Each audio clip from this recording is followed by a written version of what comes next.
वर्षापूर्वी कैलास पर्वतावर माता पार्वती आपल्या घरात एकट्याच होत्या.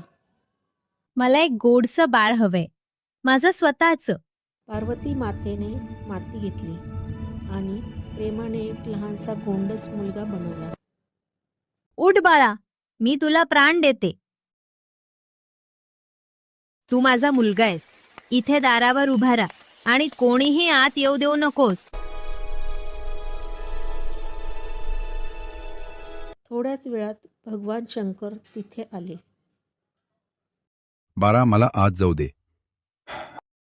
नाही, आईची आज्ञा आहे. कोणीही आत येऊ शकत नाही.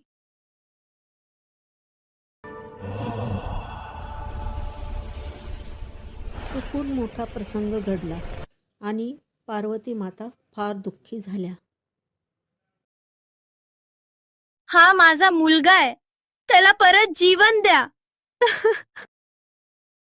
काळजी करू नकोस पार्वती, मी तुझ्या मुलाला परत जिवंत करतो. भगवान शंकरांनी वचन दिलं.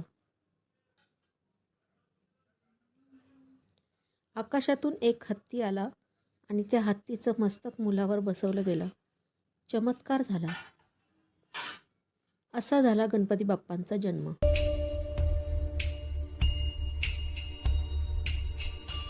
गणपती बाप्पा मोरया.